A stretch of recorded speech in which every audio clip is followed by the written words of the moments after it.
Hello everybody! Our next trip is to a little beach near Half Moon Bay, El Granada to be precise. El Granada is not just a sleepy beach town. It has a harbor full of boats and a small airport. The beach we will explore today is near a cape with a huge white sphere, like a military radar.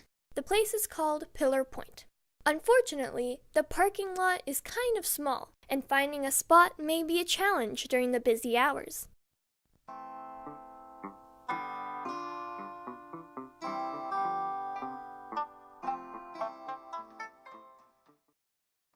The trail leads to the shore, with marsh on the east side.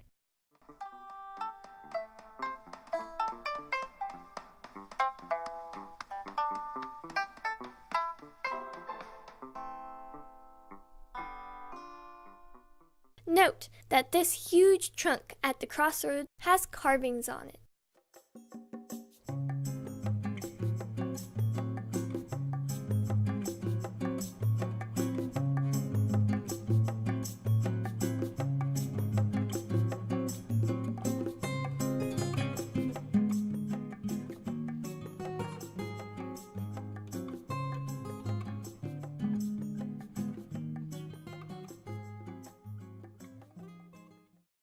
We will walk along the shore of Pillar Point Harbour.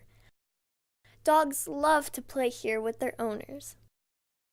It used to be a little labyrinth near the cliff, made of curved paths outlined by small rocks, but it's gone now. You may see some bugs and interesting flowers on the walk like this. Watch your step and share the road. Ocean bluff milk vetch, which is, according to some sources, a California's endemic species, meaning that it can be found nowhere else except the Golden State. We are getting closer.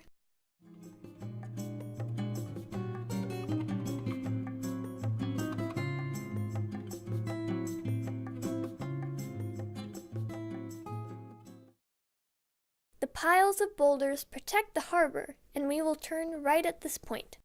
The marine life is rich in these waters, and this attracts large predators, and not only humans with their fishing boats, but also harbor seals that regularly forage nearby. The beach is often called Maverick Beach. It is a little hidden gem indeed, and a place where a famous surfing contest happens almost every year since 1999. Pelicans glide so close to the water for a reason. It creates an additional lift and helps them save energy. Recently, a team of engineers created a glider half-boat, half-aircraft that utilizes such power and, as a result, runs on regular automobile fuel. The name of this rocky island in the ocean is Sail Rock. Beach flies jump around, looking for food in the wet algae.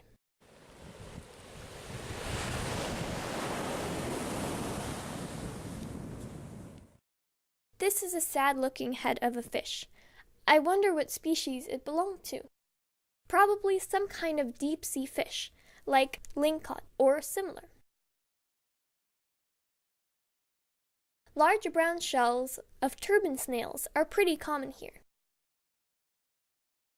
It seems that the rocks at the bottom are not very solid in this place. Chunks get detached and carried to the shore, along with the unlucky sea creatures on them.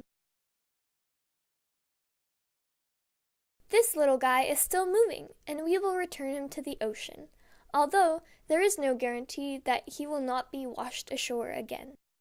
The giant acorn barnacle is the world's largest species of barnacles, reaching 30 centimeters in height. Balanus nubulus is an amazing creature. When a barnacle is underwater in its natural environment, it opens up and extends its legs called cirri to grab particles of food floating around.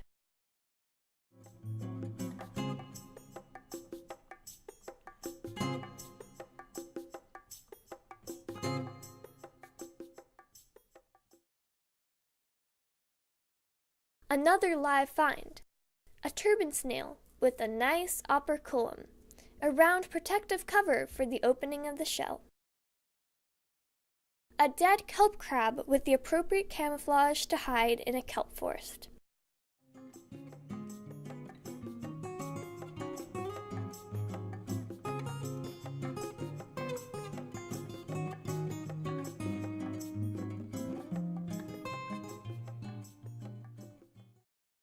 The ocean looked calm and peaceful that day.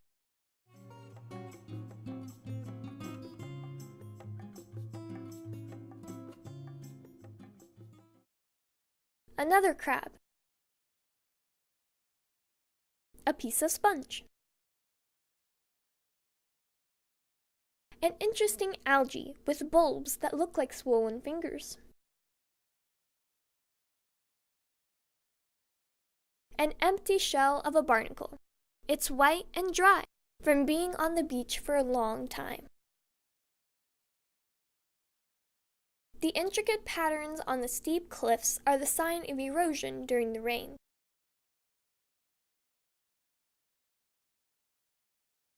As for radiation, the numbers were quite low, probably because of the absence of granite pebbles, which usually are the main source of radiation on beaches. If you decide to visit this place, make sure to look at the map before. The community is small, but it's easy to get lost. We used Stanford Avenue and then turned right to West Point Avenue. According to the map, there's a little overflow parking lot on the West Point Avenue close to Stanford Avenue.